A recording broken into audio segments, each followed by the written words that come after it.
Hey! I'm Ilana. And I'm Katie. And together No we are. way. Great. Great start. Um, no, but for real, that's Ilana. That is Ilana. I am Katie.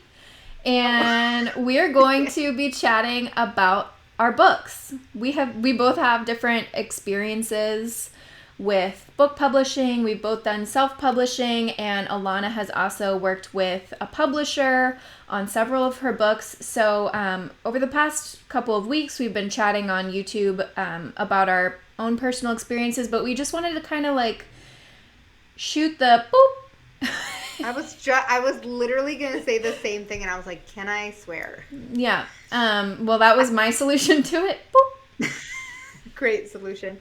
Yeah, I think it'll be interesting because actually, even though we're business partners, both of our books are projects that we've done completely separate before I think we started working together. So I actually really don't know much about your experience. We've been busy talking about other things over the past couple of years. Mm-hmm.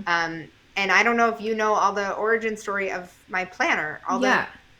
failures. I know some, but let's talk about it now. Why don't we start with your planner? Yeah. Tell us like what that project is and kind of how it started and how it's going Yeah. now. Let's do it. How it started, how it's going. Yeah. Uh, I can't I can't not think in terms Of of memes like and the TikToks. of Yeah. yeah, exactly. So when I was in college, my roommate and I were graphic design students, and we both really wanted to create a planner. We kind of sat down and drew the layout and figured it out. And what I did is I went and I took the one I came up with, and I went to like Blurb Books or something. I said that weird blurb, Blurb. blurb. Yeah. And I got like one made, and I was like, this is the coolest thing ever. I'm a designer. I got this.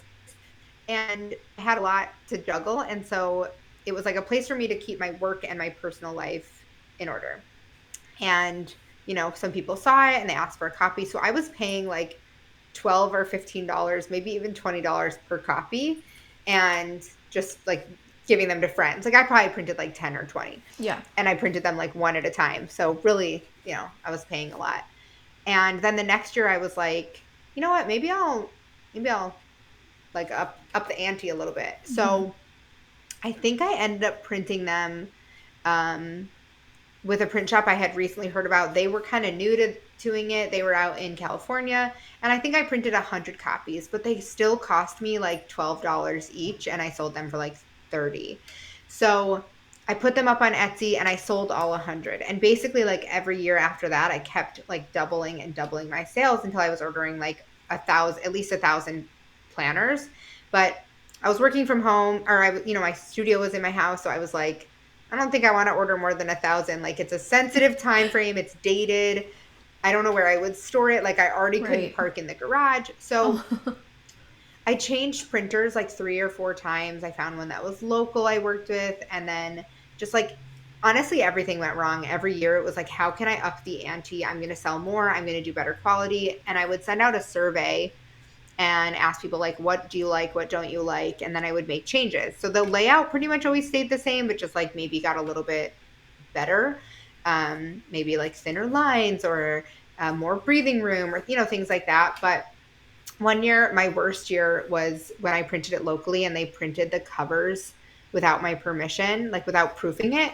And so I went in to proof it, and I got there and I hated them, and they just weren't what I wanted. They were Yeah. fine, but they were That I sucks. was like very young, early 20s, and I went home, and the only solution we had was I went home and I ripped the coil like with needle nose pliers. I ripped the coil out of each one. uh, that coil is sharp, by the way. And then I had to rebind each one with a new cover, all 1,000 books.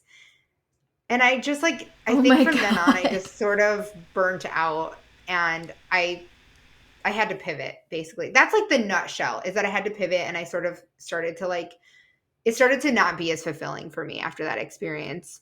I still loved the product, but I was like, the whole process was just feeling really exhausting, and it was taking so much more energy than I wanted it to. So I tried a Yeah. couple things, collaborating with other companies or another friend of mine, and it just didn't go as planned because I didn't have my heart in it to keep marketing it the way it deserved. I mean, some of these planner companies out there, every year more and more planners are created. Some of these planners out there, that is their full-time gig, is making planners. And I was like, this is like a 1 month gig for me, like December to January, like somewhere in between there. And so that's kind of when it started to fizzle out for me. And this is actually the first year where I'm only doing a digital version of it. And we'll see how that goes. So far, most people are like, no, thank you. Yeah, I think with self-publishing, that's like a huge thing that like people don't fully realize is like how much energy you have to put into it, and like it's a commitment for your future self that you're making as soon as you like buy inventory or like, you know, kind of print these things. Now you have to sell them. Now you have like 500, 1,000 books sitting in your cabinets and you have to do something with them. There's not somebody who's there whose job it is to sell it. That's your job. And so I kind of had a similar, just like facing reality of that fact. And like also I've done 4 books now, and I feel like very burnt out with just like the shipping and fulfillment mainly, and customer service, because I've had some real nasty people who are very serious about not getting their books in the condition that they wanted. Like it's like end of the world kind of situation. And I'm just like, ooh, really that's a lot to alive. take on. Yeah. Those comments really, like, they cut right to you because it feels so personal. I mean, you've really worked so hard to get this project to life. I mean, I did this for 10 years, and the mean emails like kept me awake at night. Yeah. And you know, I'm really proud of the product that I created, but I also just feel like it's a huge undertaking. And with self-publishing, upfront cost, I never knew to do resales. I didn't do any like marketing. I just put it on Etsy, and I think I was like there at the right place, the right time. I was one of the first planners. You know, again, this was like 11 years ago, and then it just grew. My mailing list grew from there. And so I never did anything like strategic except for being like, well, I sold this many last year, let's up the ante.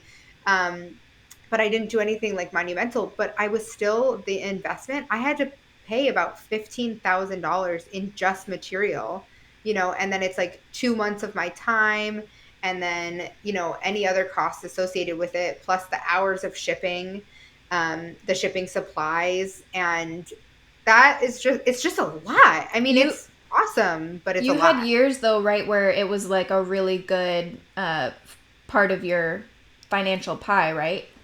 Oh yeah. There were years where it was more than my full-time salary when I used to work. And that's why I was like, I got to keep doing this. And I genuinely was proud of the product, but it just came to a point where I was like, if I want to scale this, I need to hire help.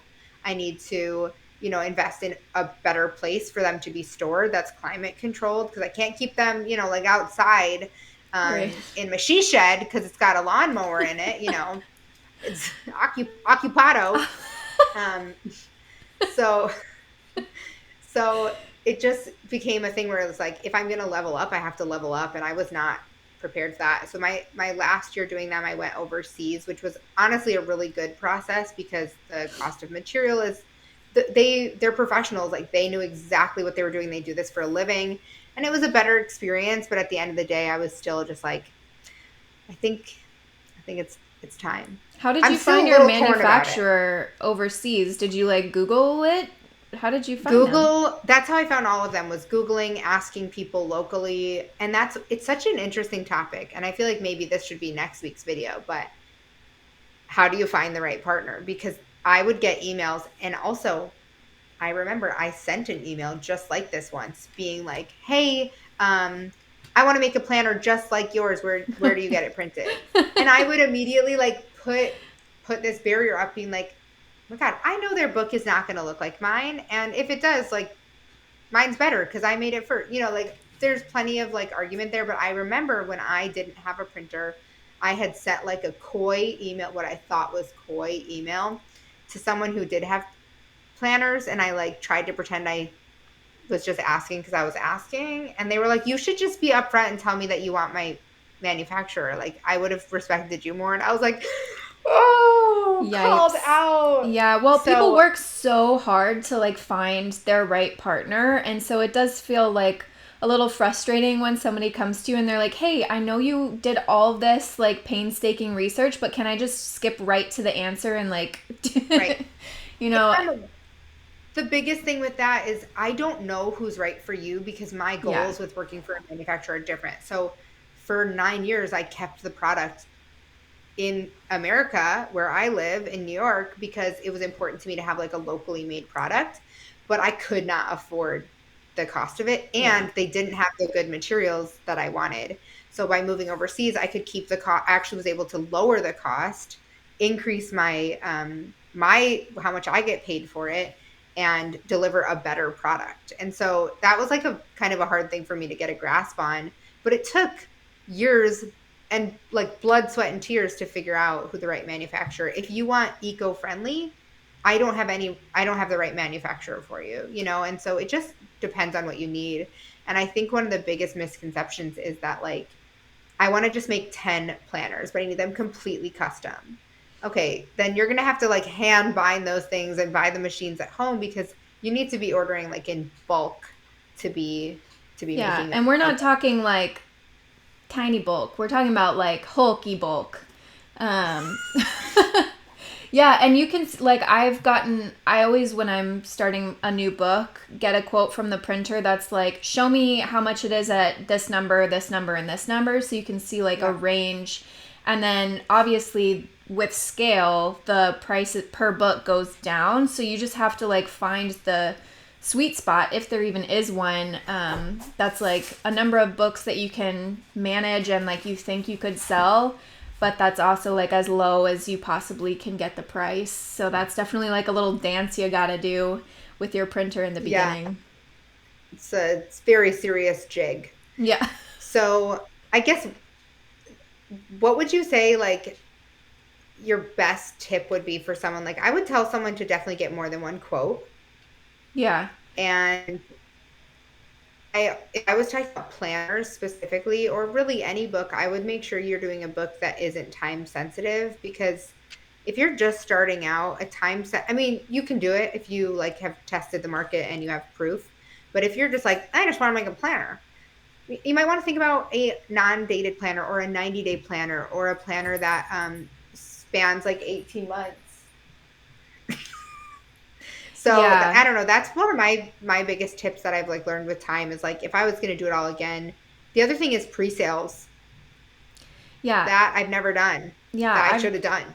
I have done that, and that worked really well for me because I had like a really engaged audience that like really wanted this book, and so doing the pre-sales, I even said like, "Hey, I'm only gonna print the book if I get to like this number." It was like Kickstarter, but which I'd done before, but it was without them getting involved, so it was just me being like, "Hey, go ahead and like basically pledge to say you're going to get this book, and if I get to X amount, then we're going to make the book." And it incentivized people to also like share it with their friends and like get other people to buy the book because they wanted it to get made. So that was really helpful, and then I didn't have to take on any risk that I didn't have the money to finance. So I knew that I had, if I reached X number of pre-sales, I had the money that I needed to invest to print the book. So that was really helpful. I suggest that for anybody who Yeah. can do that. And that's great advice. I think the only other thing I would think about is like if you're going to create a project like this where someone's going to make a purchase. I mean, I guess this goes for any project, but consistency is one of the biggest things. Like if you're going to launch something new, coming out of left field and being like, I have this new thing, buy it now is really challenging. But if you kind of warm up your audience or the people and you start talking about it and share the process, I think it's a bit of an easier sell. So I kind of used to do that where I'd like be totally silent on my newsletter and then I'd be like, planners are here.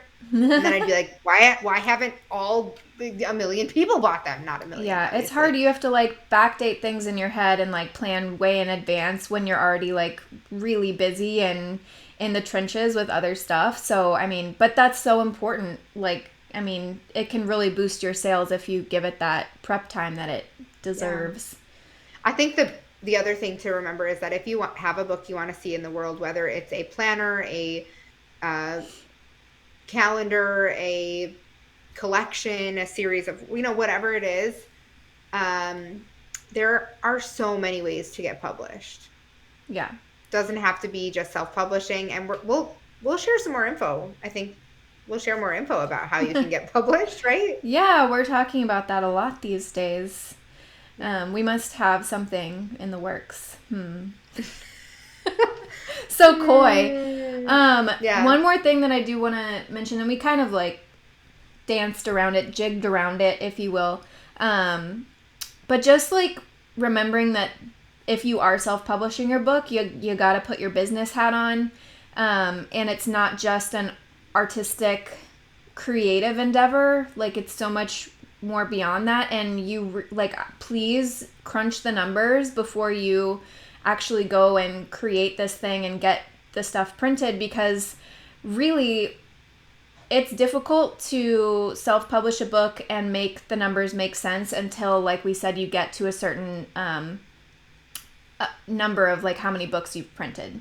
Because like Ilana was saying in the beginning, I mean, she was making like a couple bucks in profit per book, and just like quickly work that out. Like, okay, I'm gonna sell like maybe 50 books, and then if you're only making a couple bucks per book, and just factor in how much time you're gonna have to spend and how much effort, and you're gonna be the shipping person and the point person for everything. Is that worth it? Definitely like bring your spreadsheets out and say like, okay, if I sell this amount and in this time frame, it would be worth it to me. And know kind of like, all right, that's my threshold, that's like my bottom number that I need to get to, and is that realistic for me based on my audience and my reach and all that. Yeah, I think that's great advice. Get out those spreadsheets, get out those calculators. I love a good spreadsheet. I'm always up in them spreadsheets. It's great. It's nice talking to you about this. Yeah, so good. It's nice to hear about your story. Yeah, and when this is coming out, we do have a webinar. Yeah, that's like the next day. That's true. Yeah, that's so you can still sign up if you're watching this when it comes out. So if you're watching it later, too bad. Sorry. We'll put links to everything in the description below. Mm-hmm. And I guess we should end it with this. We're artists who mean business. And we're in this with you. I did it the wrong way. I tried to point at you. Oh, man. Well, all right, on that note. Hit Hit that sub! Smash that sub!